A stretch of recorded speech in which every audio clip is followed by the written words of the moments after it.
Subscribe करें गुरुजी world और bell icon को प्रेस करें सबसे पहले सिलेक्शन के लिए। जय हिंद साथियों, स्वागत है आपका आपके अपने चैनल गुरुजी वर्ल्ड 2.0 में। साथियों, इस क्लास में आप लोग टोटल 50 क्वेश्चंस देखोगे, जिसमें से सामान्य ज्ञान के 25 प्रश्न होंगे और सामान्य हिंदी के 25 प्रश्न होंगे। ये सभी साथियों उस प्रकार के प्रश्न होंगे जिस प्रकार के प्रश्न 2022 की परीक्षाओं में पूछे गए थे। तो अगर कोई भी आपकी परीक्षा हो और उसमें साथियों सामान्य ज्ञान के और सामान्य हिंदी के प्रश्न पूछे जाते हैं, तो उन सभी परीक्षाओं के लिए क्लास साथियों बहुत ही वरदान तरह से साबित होगी।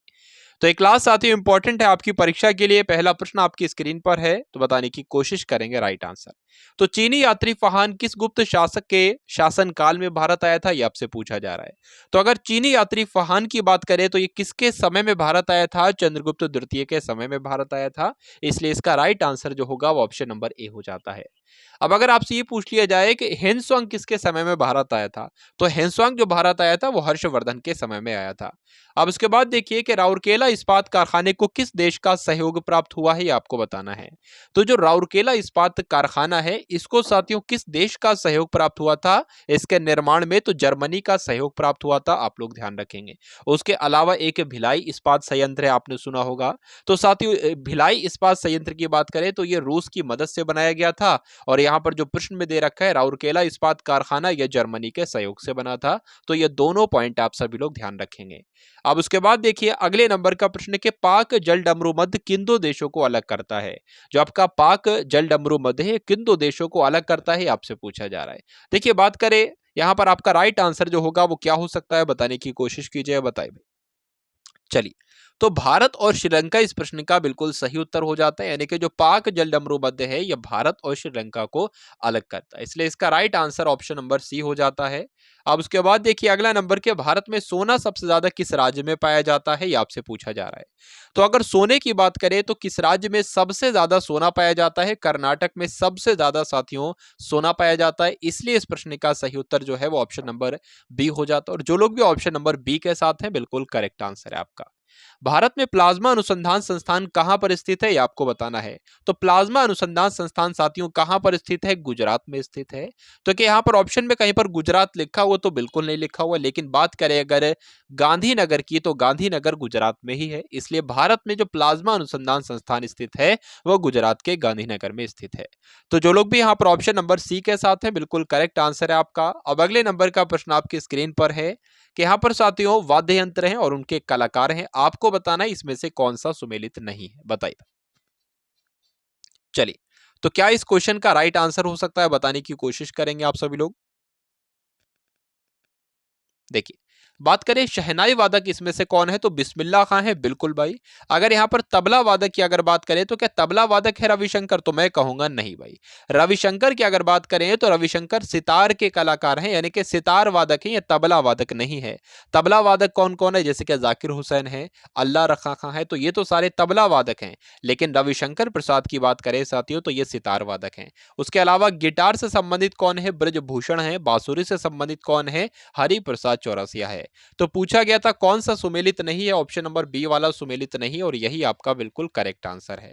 अब उसके बाद देखेंगे आप लोग अब और बताने की कोशिश करेंगे राइट आंसर के निम्नलिखित में से किस स्मारक का निर्माण शेरशाह सूरी ने करवाया था। तो इनमें से साथियों किसका निर्माण शेरशाह सूरी ने करवाया था, यह आपसे पूछा जा रहा है, बताने की कोशिश करेंगे, बताइए।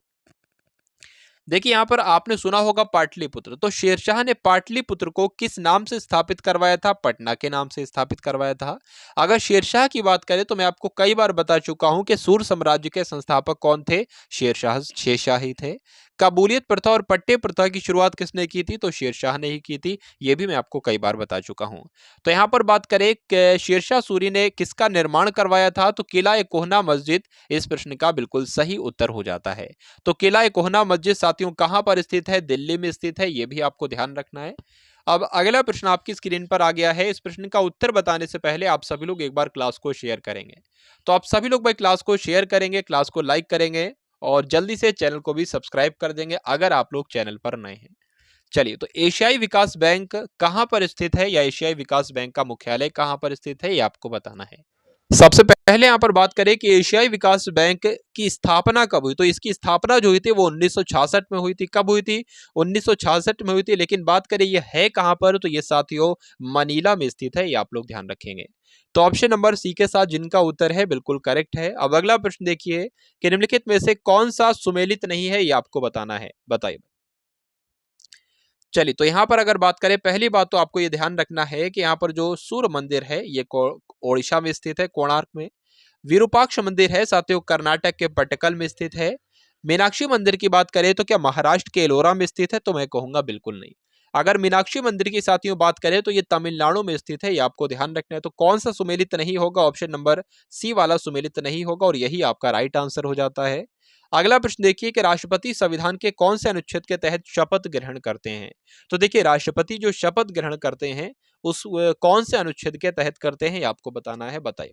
चलिए, देखिए यहाँ पर लिखा हुआ है अनुच्छेद 72। तो अनुच्छेद 72 की अगर बात करें तो राष्ट्रपति क्षमादान क्षमादान की उसके पास शक्ति होती है, यह अनुच्छेद 72 के तहत ही होती है। भारत का एक राष्ट्रपति होगा, ये कहां पर लिखा है? ये अनुच्छेद 52 में लिखा हुआ है। अनुच्छेद 53 में क्या लिखा होगा कि जो संघ की कार्यपालिका शक्ति है वो राष्ट्रपति में निहित होगी, अनुच्छेद 53 में लिखा है। तो इस प्रकार आपको 52 याद रखना है, 72 याद रखना है और अनुच्छेद 53 याद रखना है। बात करते हैं साथियों अनुच्छेद 60 की, तो अनुच्छेद 60 में क्या है कि राष्ट्रपति जो है वो शपथ ग्रहण करता है अनुच्छेद 60 के तहत। तो जो लोग भी यहाँ पर ऑप्शन नंबर सी के साथ हैं बिल्कुल करेक्ट आंसर है।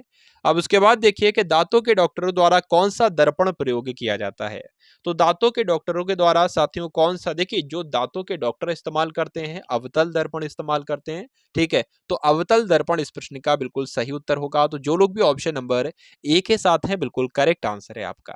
जैसे कि अगर बात करें आंख का डॉक्टर है, नाक का डॉक्टर है, कान का डॉक्टर है या दांतों का डॉक्टर है, तो ये जितने भी डॉक्टर होते हैं अलग अलग चीजों के, तो ये सब के सब अवतल दर्पण का इस्तेमाल करते हैं। लेकिन बात करें जो गाड़ी होती है उसमें जो पीछे का दृश्य देखने के लिए जो शीशा लगा होता है, दर्पण लगा होता है, उसको वो क्या होता है? वो साथियों उत्तल दर्पण होता है। तो ये दोनों इंपॉर्टेंट बात मैंने आपको बताई, ये आपको ध्यान रखना है। अब उसके बाद देखिए कि उत्तर प्रदेश में सबसे ज्यादा जनसंख्या कौन से जिले में है, ये आपको बताना है। प्रयागराज, महोबा, मुरादाबाद या गाजियाबाद। तो यहां पर साथियों बात करें प्रयागराज, इलाहाबाद इस क्वेश्चन का बिल्कुल करेक्ट आंसर हो जाता है। ये आप सभी लोगों को ध्यान रखना है। चलिए, अगले नंबर का प्रश्न है कि गौतम बुद्ध ने या महात्मा बुद्ध ने अपना पहला प्रवचन कहां पर दिया था, ये आपसे पूछा जा रहा है। तो गौतम बुद्ध की अगर बात करें, इन्होंने इनका जन्म की अगर बात करें तो लुम्बिनी में इनका जन्म हुआ था, ये आप लोग ध्यान रखेंगे। अगर बात करें साथियों इनकी मृत्यु कहां पर हुई, तो कुशीनगर में इनकी मृत्यु हुई, ये आपको ध्यान रखना है। इनका पहला प्रवचन जो था वो साथियों कहां पर था, तो सारनाथ में था। इसका राइट आंसर जो होगा वो ऑप्शन नंबर ए हो जाता है। अगला प्रश्न देखिए कि हुमायूं का मकबरा कहां पर स्थित है। तो हुमायूं के मकबरे की अगर बात करें तो हुमायूं का मकबरा कहां पर स्थित है? दिल्ली में स्थित है। इसलिए इस क्वेश्चन का राइट आंसर जो होगा वो ऑप्शन नंबर सी हो जाता है। नेक्स्ट क्वेश्चन कि गोपाल कृष्ण गोखले किसके राजनीतिक गुरु थे, ये आपसे पूछा जा रहा है, बताइए। तो किसके गुरु? तो साथियों महात्मा गांधी के गुरु थे, ये आप लोग ध्यान रखेंगे। गोपाल कृष्ण गोखले जो थे ये महात्मा गांधी के गुरु थे, इतना आप लोग ध्यान रखेंगे। अच्छा, यहाँ पर महात्मा गांधी का जिक्र आया है तो आपको ध्यान रखना है कि महात्मा गांधी का जन्म कब और कहां पर हुआ था। 2 अक्टूबर 1869 में गुजरात के पोरबंदर में इनका जन्म हुआ था। उसके अलावा मैं आपको कई बार बता चुका हूं कि साथियों गांधी जी को महात्मा की उपाधि किसने दी थी और गांधी जी को राष्ट्रपिता की उपाधि किसने दी थी। तो राष्ट्रपिता की उपाधि तो सुभाष चंद्र बोस ने दी थी, लेकिन महात्मा की उपाधि किसने दी थी? रविन्द्रनाथ टैगोर ने दी थी। अगर बात करें गांधी जी की हत्या हुई थी तो साथियों कब हुई थी और किसके द्वारा हुई थी? 30 जनवरी 1948 को इनकी हत्या हुई थी नाथूराम गोडसे के द्वारा। अगले नंबर का प्रश्न आपकी स्क्रीन पर है कि सवाना घास के मैदान कहां पर पाए जाते हैं। तो सवाना घास के मैदान की अगर बात करें तो ये अफ्रीका में भी हैं, वेनेजुएला में भी हैं, कोलंबिया में भी हैं।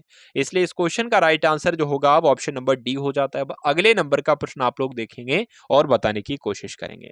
तो विटामिन बी की कमी से कौन सा रोग होता है साथियों, ये आपसे पूछा जा रहा है, बताने की कोशिश कीजिए इसका राइट आंसर क्या होगा। तो विटामिन बी की कमी से साथियों कौन सा रोग होता है, आप लोग ध्यान रखेंगे, बेरी बेरी होता है। अगला प्रश्न देखिए कि गुलाबी क्रांति का संबंध किससे है, ये आपसे पूछा जा रहा है। क्या होगा इस क्वेश्चन का राइट आंसर, बताने की कोशिश कीजिए, बताइए। चलिए, तो आपका राइट आंसर यहां पर साथियों क्या होगा? यहां पर आपका राइट आंसर झींगा मछली हो जाएगा। आपको देखिए दो बातें आप लोग ध्यान रखेंगे, गुलाबी क्रांति का संबंध जो है वो झींगा मछली से भी है और गुलाबी क्रांति का संबंध प्याज से भी है। तो झींगा मछली की जगह अगर प्याज लिख दिया जाए तो आप लोग कंफ्यूज ना होना।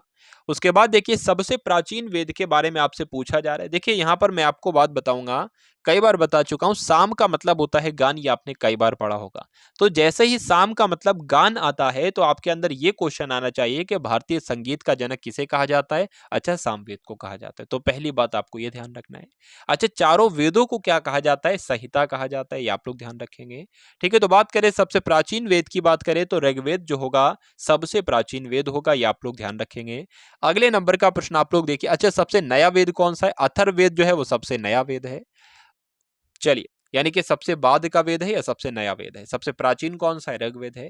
भारत का संविधान संविधान सभा द्वारा कब पारित किया गया? तो साथियों कब पारित किया गया ये आपसे पूछा जा रहा है, बताने की कोशिश कीजिए। अगर यहां पर यह आ जाता कि भारत का संविधान कब प्रभावी हुआ, तो प्रभावी आए तो अलग डेट होगी और अगर पारित पूछा जाए तो अलग डेट होगी। ये दोनों बातें आप सभी लोग अपने माइंड में, अपने जहन में स्टोर कर लीजिए साथियों। देखिए, अगर आपके सामने लिख दिया जाए पारित हुआ संविधान, भारत का संविधान कब पारित हुआ, तो 26 नवंबर 1949 को पारित हुआ। लेकिन अगर आपके सामने आ जाए कि कब प्रभावी हुआ, तो 26 जनवरी 1950 को क्या हुआ? 26 जनवरी 1950 को प्रभावी हुआ। ये दो बातें आप लोग ध्यान रखेंगे। ठीक है, पारित किया गया 26 नवंबर को, इसलिए 26 नवंबर को संविधान दिवस भी मनाया जाता है। तो ये तीन मोस्ट इंपॉर्टेंट बातें हैं, ये आपको ध्यान रखना है। अगले नंबर का प्रश्न देखिए कि ब्रह्म समाज की स्थापना किसके द्वारा की गई? लेकिन कब की गई? तो 1828 में की गई। ब्रह्म समाज की स्थापना कब की गई? 1828 में की गई। किसके द्वारा की गई? राजा राममोहन राय के द्वारा की गई। इतना आप सभी लोग ध्यान रखेंगे। चलिए, अच्छा मैं आपको यहाँ पर एक बात बता देता हूं कि राम मोहन राय, इनका नाम क्या था? राम मोहन राय, इनको राजा की उपाधि मिली थी। तो प्रश्न आपसे ये बन जाता है कि राम मोहन राय को या राजा राम मोहन राय को जो राजा की उपाधि दी थी, ये किसने दी थी? तो अकबर द्वितीय ने दी थी, ये आप लोग ध्यान रखेंगे। उसके बाद देखिए अगला प्रश्न कि नागार्जुन सागर बांध परियोजना किस नदी पर स्थित है? नागार्जुन सागर बांध परियोजना किस नदी पर स्थित है? चलिए, तो किस नदी पर स्थित है? बात करें तो कृष्णा नदी पर स्थित है। किस राज्य में स्थित है? तो तेलंगाना में स्थित है। ये दो बातें आप लोग क्या करेंगे? अपने ध्यान रखेंगे भाई। माइक्रोफोन का आविष्कार किस वैज्ञानिक के द्वारा किया गया? ये आपसे पूछा जा रहा है, बताइए भाई। चलिए, माइक्रोफोन का आविष्कार किस वैज्ञानिक के द्वारा गया? तो बर्लिनर का नाम आप लोग ध्यान रखेंगे। पूरा नाम क्या था? एमिली बर्लिनर इनका नाम था और माइक्रोफोन के आविष्कारक ये कहलाए जाते हैं। नेक्स्ट क्वेश्चन देखिए साथियों कि राज्यसभा का सभापति कौन होता है? तो राज्यसभा का सभापति कौन होता है, ये आपसे पूछा जा रहा है, बताने की कोशिश कीजिए, बताइए भाई। अच्छा, राज्यसभा के सदस्य का जो कार्यकाल होता है वो तो 6 वर्ष का होता है, आपको ध्यान होना चाहिए। लेकिन बात करें राज्यसभा के सभापति जो होते हैं वही उपराष्ट्रपति कहलाते हैं, इसलिए आपका right answer option number c होगा। नेक्स्ट क्वेश्चन देखिए कि धूप के चश्मे की पावर कितनी होती है, ये आपको बताना है, बताने की कोशिश कीजिए। तो धूप के चश्मे की पावर जो होती है साथियों वो 0 डायप्टर होती है। तो अब आपके सामने साथियों हिंदी के प्रश्न यहां पर आ चुके हैं। पहला प्रश्न है कि वे दिन वे लोग किस लेखक की रचना है? तो ये एक साथियों वे दिन वे लोग एक कृति है, इसके लेखक कौन है ये आपसे पूछा जा रहा है। तो इसके लेखक साथियों कौन है? शिव पूजन सहाय है, ये आप लोग ध्यान रखेंगे। तो जो लोग भी यहाँ पर ऑप्शन नंबर डी के साथ है, बिल्कुल करेक्ट आंसर है आपका। तो यहाँ पर 25 क्वेश्चन जीके के आपने देखे, 26वां क्वेश्चन यहाँ पर होना चाहिए, लेकिन यहाँ पर मिसप्रिंट हो गया, टाइपिंग में थोड़ी सी दिक्कत होगी, लेकिन कोई बात नहीं। तो 25 क्वेश्चन आप लोग देखोगे भाई हिंदी के। दूसरा क्वेश्चन है कि रेखा ने पुस्तक खरीदी, इस वाक्य में कौन सा वचन है ये आपसे पूछा जा रहा है, बताने की कोशिश कीजिए। देखिए, रेखा ने पुस्तक खरीदी, अगर रेखा ने पुस्तकें खरीदी ये होता तो वहां पर बहुवचन हो जाता, लेकिन पुस्तक यानी कि एक पुस्तक की बात चल रही है, इसलिए यहां पर जो होगा वो एक वचन के साथ आपका उत्तर चला जाता है। अब उसके बाद देखिए अगले नंबर का प्रश्न साथियों आपकी स्क्रीन पर कि हिंदी वर्तनी के आधार पर सही वाक्य चयन करें। तो कौन सा वाक्य आपको बिल्कुल करेक्ट लग रहा है ये बताने की कोशिश करेंगे, बताइए भाई। चलिए, तुम आगे बढ़ता जाओ, तुम आगे बढ़ते जाओ, तुम आगे बढ़ते जाएं या तुम आगे बढ़ते जाओ, बताइए भाई। तुम आगे बढ़ते जाओ। तो यहाँ पर बी और डी वाला तो मुझे बिल्कुल भाई सेम लग रहा है। ठीक है, बी वाला तुम आगे बढ़ते जाओ और तुम आगे बढ़ते जाओ। तो ये दोनों वाक्य ही बिल्कुल सही हो जाएंगे, ठीक है, यानी कि कोई त्रुटि होगी, वो त्रुटि यहाँ पर नहीं आ पाई, तो हम लोग इसको ही सही मान लेंगे। अब उसके बाद देखिए कि प्रसिद्ध लेखिका मन्नू भंडारी के प्रथम उपन्यास का नाम आपको बताना है। तो उनका साथियों उपन्यास क्या था, ये आप लोग बताने की कोशिश कीजिए। प्रसिद्ध लेखिका जो मन्नू भंडारी, इनका जो पहला उपन्यास था 1 इंच मुस्कान था। तो इस क्वेश्चन का राइट आंसर जो होगा वो ऑप्शन नंबर बी हो जाता है। अब उसके बाद देखिए अगले नंबर का प्रश्न कि किस वाक्य में प्रविशेषण नहीं है। तो कौन सा वाक्य ऐसा है जिसमें प्रविशेषण नहीं है, ये आपसे पूछा जा रहा है, बताने की कोशिश कीजिए, बताइए भाई। तो राकेश बहुत अच्छा लड़का है, तो यहाँ पर देखिए विशेषण की विशेषता बताई जा रही, तो प्रविशेषण हो जाएगा। दूसरा देखिए कुंवर प्रताप बड़े साहसी हैं, तो साहसी विशेषण की विशेषता बताई जा रही, प्रविशेषण मौजूद है। तो ए में भी है, बी में भी है, सी में देखते हैं। ये तीखी मिर्च है, ये तीखी मिर्च है, तो यहाँ पर साथियों विशेषण तो है लेकिन प्रविशेषण नहीं है। तो राइट आंसर जो होगा वो ऑप्शन नंबर सी हो जाता है। प्रिय अतिशय सुंदर लड़की है, अतिशय ये आपका हो जाएगा। अगले नंबर का प्रश्न है कि दिए गए विकल्पों में से सही वाक्य आपको बताना है। सही वाक्य आपका कौन सा लग रहा है, बताने की कोशिश कीजिए, बताइए। मैं गाने की कसरत करता हूं, तो गाने की कसरत नहीं की जाती, अभ्यास किया जाता है। मैं गाने को अभ्यास करता हूं, तो यहाँ पर को आ गया, इसलिए गलत हो जाएगा। शौक कर रहा हूं, ये भी गलत हो जाएगा। तो सही वाक्य जो होगा वो ऑप्शन नंबर डी वाला होगा, और यही आपका राइट आंसर है। अब उसके बाद देखिए कि बालिकाएं इस शब्द के बहुवचन के आधार पर निम्नलिखित विकल्पों में से सही संधि विच्छेद का चयन करें। तो यहाँ पर बालिकाएं शब्द लिखा गया है, और बालिकाएं शब्द का आपको बताना है साथियों संधि विच्छेद क्या हो सकता है, बताइए।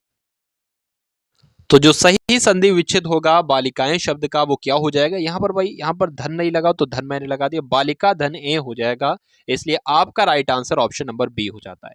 अब उसके बाद देखिए अगला प्रश्न कि एक प्लेट सैलाब, इसके लेखक या लेखिका कौन है, ये आपसे पूछा जा रहा है, बताने की कोशिश कीजिए। एक प्लेट सैलाब, तो एक प्लेट सैलाब के साथियों कौन है, मन्नू भंडारी है। इस प्रकार आपका राइट आंसर जो होगा वो ऑप्शन नंबर ए के साथ हो जाता है।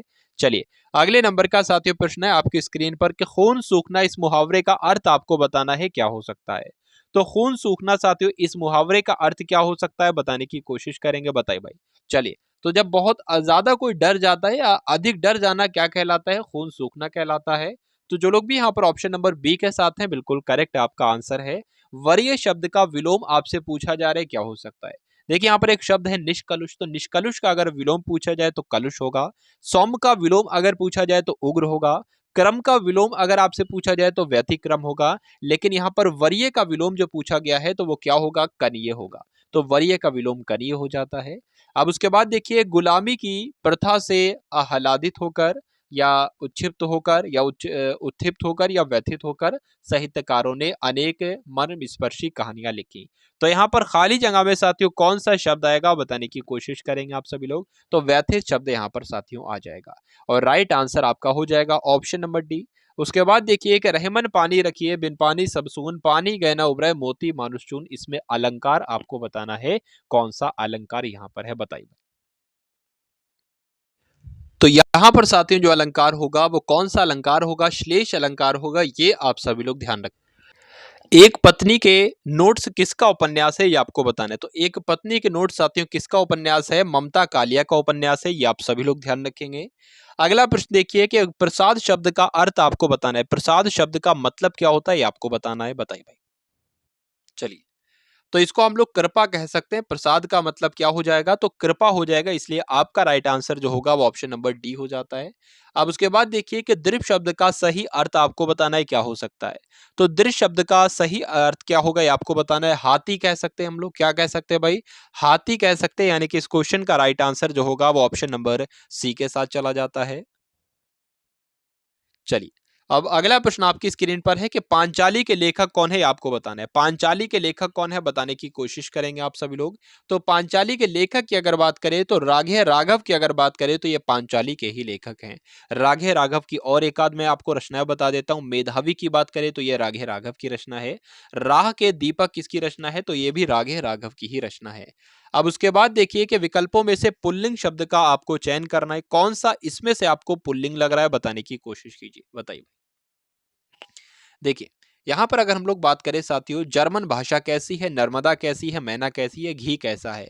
तो जो कुल मिला के बात करेगा जो द्रव पदार्थ होते हैं ना, तो द्रव पुल्लिंग होते हैं, जैसे कि दूध है, घी है, ये सारे कैसे हो जाएंगे, पुल्लिंग शब्द हो जाएंगे। इसलिए आपका right answer option number A हो जाता। अब उसके बाद देखिए कि दांत जमाना ये एक मुहावरा है और इस मुहावरे का मतलब क्या होता है, आपसे पूछा जा रहा है। तो तंग करना, किसी वस्तु को पाने की गहरी चाह रखना, या अधिकार पाने के लिए दृढ़ता दिखाना, या दंग रह जाना। तो अधिकार पाने के लिए दृढ़ता दिखाना क्या कहलाता है, दांत जमाना कहलाता है। इसलिए right answer option number C हो जाता। उसके बाद देखिए कि दिए गए विकल्पों में से सही विकल्प आपको बताना है कौन सा है। तो सही विकल्प की अगर बात करें साथियों, कौन सा इसमें से सही विकल्प हो सकता है, बताइए।